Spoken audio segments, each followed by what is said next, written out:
ಎಲ್ಲರಿಗೂ ನಮಸ್ಕಾರ. ನಾನು Shruti. Welcome back to my another vlog. Friends, ಈ ವ್ಲಾಗ್ ಬಂದು ನಮ್ಮ ಪಾಪು ಬರ್ಡೇ ದಿನ ನಾವು ಯಾವ ರೀತಿ ಸೆಲೆಬ್ರೇಷನ್ ಮಾಡಿದ್ವಿ ಅಂತ ಹೇಳ್ಬಿಟ್ಟು ನಾನು ಈ ವ್ಲಾಗಲ್ಲಿ ನಿಮ್ಮ ಜೊತೆ ಶೇರ್ ಮಾಡ್ಕೊತಾ ಇದ್ದೀನಿ. ಸೊ ಅದಕ್ಕೂ ಮುಂಚೆ ಇನ್ನೂ ಯಾರೆಲ್ಲ ನನ್ನ ಚಾನಲ್ನ ಸಬ್ಸ್ಕ್ರೈಬ್ ಮಾಡ್ಕೊಂಡಿಲ್ಲ, ಹಾಗೆ ಫಸ್ಟ್ ಟೈಮ್ ನನ್ನ ವ್ಲಾಗ್ನ ನೋಡ್ತಾ ಇದ್ದೀರಾ, ದಯವಿಟ್ಟು ಸಬ್ಸ್ಕ್ರೈಬ್ ಮಾಡ್ಕೊಳ್ಳಿ, ಹಾಗೆ ಸಪೋರ್ಟ್ ಮಾಡಿ ಅಂತ ಹೇಳ್ತಾ, ಈ ವ್ಲಾಗ್ ನಿಮಗೆ ಸ್ವಲ್ಪನಾದರೂ ಇಷ್ಟ ಆದರೆ ಲೈಕ್ ಮಾಡಿ, ಶೇರ್ ಮಾಡಿ ನಿಮ್ಮ ಫ್ಯಾಮಿಲಿ ಫ್ರೆಂಡ್ಸ್ಗೆ ಅಂತ ಹೇಳ್ತಾ ಬನ್ನಿ ವ್ಲಾಗ್ನ ಶುರು ಮಾಡೋಣ. ಹುಟ್ಟಿದಬ್ಬ ಅಂದ ತಕ್ಷಣವೇ ಒಂದು ಹಬ್ಬದ ರೀತಿಯೇ ಆಚರಣೆ ಮಾಡ್ತೀವಿ. ಎಕ್ಸಾಂಪಲಾಗಿ ನಾವು ಹುಟ್ಟಿದಬ್ಬನ ಆಚರಣೆ ಮಾಡ್ಕೊಳ್ಳೋ ಅಂಥ ರೀತಿ ನಿಯಮಗಳು ಅಂತ ಬಂದಾಗ, ಸಾಮಾನ್ಯವಾಗಿ ಚಿಕ್ಕ ಮಕ್ಕಳಿದ್ದಾಗ ಮಾತ್ರ ಬರ್ತ್ಡೇ ಸೆಲೆಬ್ರೇಷನ್ ಅನ್ನೋದು ಒಂದು ಗ್ರ್ಯಾಂಡಾಗಿ ಮಾಡೋ ಅಂಥದ್ದು ಇರುತ್ತೆ.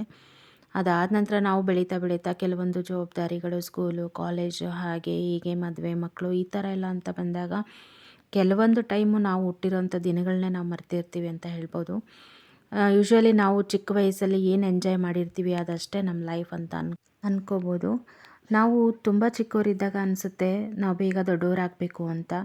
ದೊಡ್ಡವರಾದಮೇಲೆ ಅನಿಸುತ್ತೆ ನಮಗಿರುವಂಥ ಕೆಲವೊಂದು ಜವಾಬ್ದಾರಿಗಳನ್ನ ನೆನೆಸ್ಕೊಂಡಾಗ ನಾವು ಚಿಕ್ಕವರಾಗೇ ಇರಬೇಕಿತ್ತು, ಇಷ್ಟೊಂದೆಲ್ಲ ಜವಾಬ್ದಾರಿಗಳು ಬೇಡಿತ್ತು ಅನಿಸುತ್ತೆ. ಸೊ ಹೀಗೆ ಪ್ರತಿಯೊಬ್ಬ ಮನುಷ್ಯನ ಲೈಫಲ್ಲೂ ಒಂದೊಂದು ಸ್ಟೇಜು ಕೂಡ ಒಂದೊಂದು ಪಾಠ ಕಲಿಸುತ್ತೆ ಅಂತ ಹೇಳ್ಬೋದು. ಆದರೂ ಕೂಡ ಚೈಲ್ಡ್ಹುಡ್ ಮೆಮೊರೀಸ್ನ ಮರೆಯೋಕ್ಕೆ ಸಾಧ್ಯನೇ ಇಲ್ಲ. ಸೊ ದೈವಿಕಿಗೆ ಈಗ 2 ಇಯರ್ಸ್ ಕಂಪ್ಲೀಟ್ ಆಗಿ 3 ಇಯರ್ಸಿಗೆ ಬಿದ್ದಿದೆ. ಸೊ ಈಗ 3 ಇಯರ್ಸ್ ಬೇಬಿ ಅಂತ ಹೇಳ್ಕೊಳಕ್ಕೆ ಅವನಿಷ್ಟು ಬೇಗ ದೊಡ್ಡವನಾದ ಅಂತ ಅನಿಸ್ತಾ ಇದೆ. ಹಾಗೆ ನಾನಿಲ್ಲಿ ಪಾಪು ಬರ್ತ್ಡೇಗೆ ಹೆಸರುಬೇಳೆ ಪಾಯಸ ಮಾಡೋಣ ಅಂತ ರೆಡಿ ಮಾಡಿಕೊಂಡೆ. ಫಸ್ಟು ನಾನೊಂದು ಕುಕ್ಕರಿಗೆ ಹೆಸರುಬೇಳೆನ ಹುರ್ಕೋತೀನಿ. ಅದಾದ ನಂತರ ನೀರು ಹಾಕಿ ಒಂದು 2-3 ವಿಷಲ್ ಕೂಗಿಸ್ಕೊತೀನಿ. ಅದಾದ ನಂತರ ಅದಕ್ಕೆ ಬೆಲ್ಲ ಜೊತೆಗೆ ತೆಂಗಿನಕಾಯಿ, ಹಾಗೇ ಗಸಗಸೆ ಮತ್ತು ಏಲಕ್ಕಿ ಇದಿಷ್ಟನ್ನು ರುಬ್ಬಿಟ್ಟು ಸೇರಿಸ್ಕೊತೀನಿ ಇದಕ್ಕೆ.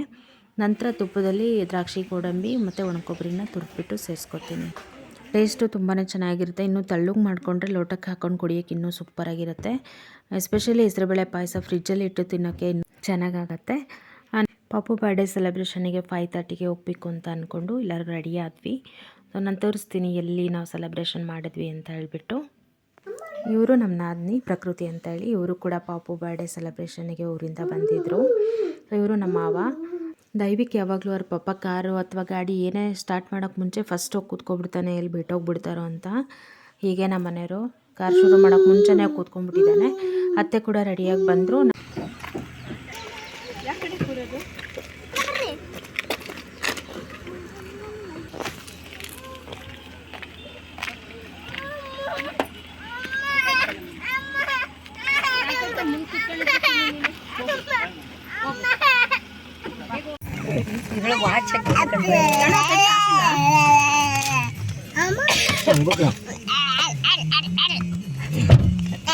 ಮಮ್ಮಿಗೆ ನೋಡಿ, ಇಲ್ಲಿ ನೋಡು ಮಗರೇ, ಇಲ್ಲಿ ನೋಡು, ಇಲ್ಲಿ ನೋಡ.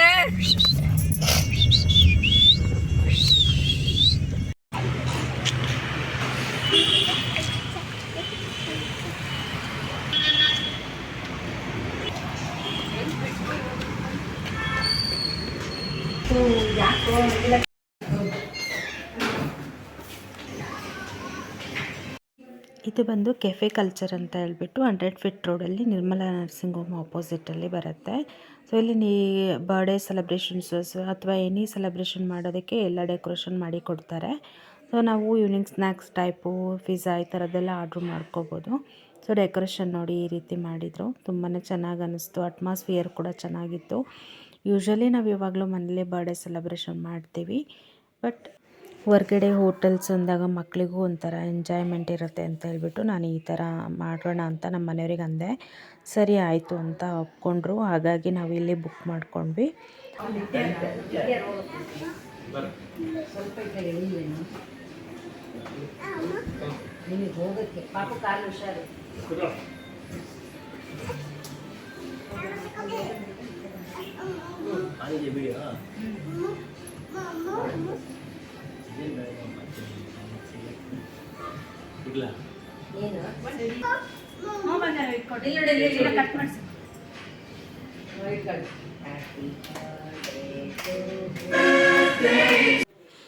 ದೈವಿಕಿಗೆ ಇದು ಒಂಥರ ಹೊಸ ಥರ ಅನ್ನಿಸ್ತಾ ಇತ್ತು. ಅವನಿಗೆ ಕೇಕೆಲ್ಲ ನೋಡಿ ತುಂಬ ಎಕ್ಸೈಟ್ ಆಗಿಬಿಟ್ಟ.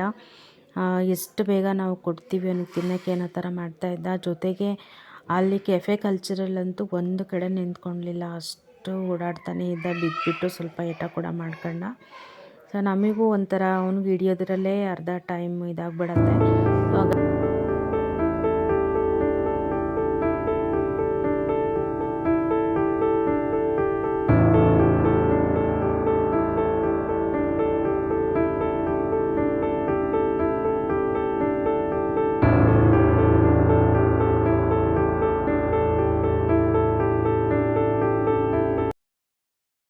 ಕಟ್ ಮಾಡಪ್ಪ.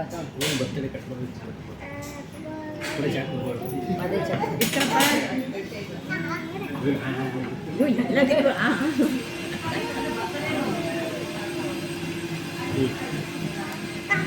ಇವರು ಅಪ್ಪ ಮಕ್ಕಳು ಇಬ್ಬರು ಮಾವನ ಕಡೆಗೆ ಕೇಕ್ ತರಕ್ಕೆ ಹೋಗ್ತಾರೆ. ನಾನು ದೊಡ್ಡ ಕೇಕ್ ತರ್ತಾರೇನೋ ಅಂತ ಕಾಯ್ತಾ ಇದ್ದೀನಿ. 5 ರೂಪಾಯಿ 10 ರೂಪಾಯಿದೆ 5 ರೂಪಾಯಿ ಹನಿ ಕೇಕ್ ಹೊತ್ಕೊಂಬಂದಾರೆ ಒಂದೇ ಅದಕ್ಕೆ ಅರ್ಧ ಗಂಟೆ ಹೋಗಿರ್ತಾರೆ. ತಾಳು ಕೊಡ್ತಾರೆ ಅವನು ಎಲ್ಲಿ ತಿಂತಾನಂತೆ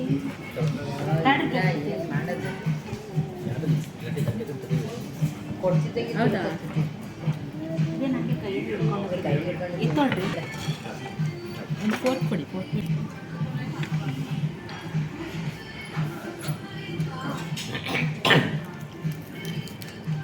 ಇಷ್ಟು ಆಯ್ತಲ್ಲಿ ಪನ್ನೀರ್ ಅಂಟಿಕೊಂಡಿತ್ತು.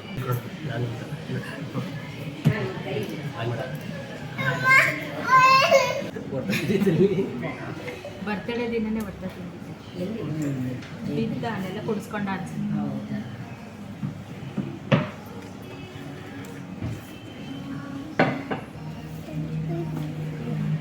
ಫ್ರೆಂಚ್ ಫ್ರೈಸ್ ಮಗ ನಿನಗಂತ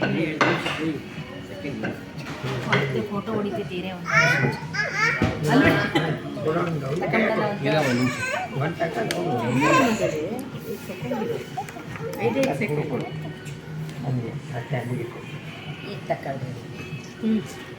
ಪಾಪು ಬರ್ತ್ಡೇನ ನಾವು ಈ ರೀತಿ ಸಿಂಪಲಾಗಿ ಸೆಲೆಬ್ರೇಟ್ ಮಾಡಿದ್ವಿ. ಮನೆಗೆ ಬರೋಷ್ಟರೊಳಗೆ 7:30 ಆಗಿತ್ತು. ನಾನು 7:30 ಮೇಲೆ ಶಾಪಿಗೆ ಬಂದೆ.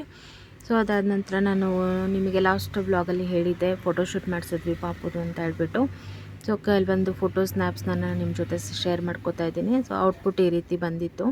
ಫೋಟೋ ಸೆಷನ್ ಎಲ್ಲ ಯಾವ ರೀತಿ ಬಂದಿತ್ತು ಅಂತ ಕಮೆಂಟ್ ಮಾಡಿ. ಹಾಗೆಯೇ ಈ ವ್ಲಾಗ್ ಇಷ್ಟ ಆದಲ್ಲಿ ದಯವಿಟ್ಟು ಲೈಕ್ ಮಾಡೋದನ್ನು ಮರಿಬೇಡಿ. ಮತ್ತು ಫಸ್ಟ್ ಟೈಮ್ ವ್ಯೂವರ್ಸ್ ಯಾರಿದ್ದೀರಾ ದಯವಿಟ್ಟು ಸಬ್ಸ್ಕ್ರೈಬ್ ಮಾಡಿಕೊಂಡು ಹೀಗೆ ಸಪೋರ್ಟ್ ಮಾಡಿ ಅಂತ ಹೇಳ್ತಾ, ಈ ವ್ಲಾಗ್ ನಿಮಗೆ ಸ್ವಲ್ಪನಾದರೂ ಇಷ್ಟ ಆಗಿದ್ದರೆ ಲೈಕ್ ಮಾಡಿ. ಹಾಗೆ ನಿಮ್ಮ ಫ್ರೆಂಡ್ಸ್ ಆ್ಯಂಡ್ ಫ್ಯಾಮಿಲಿಗೆ ಶೇರ್ ಮಾಡಿ ಅಂತ ಹೇಳ್ತಾ, ಇದೇ ರೀತಿ ನೆಕ್ಸ್ಟ್ ವ್ಲಾಗಲ್ಲಿ ಸಿಗ್ತೀನಿ. Thank you. Take care. Bye.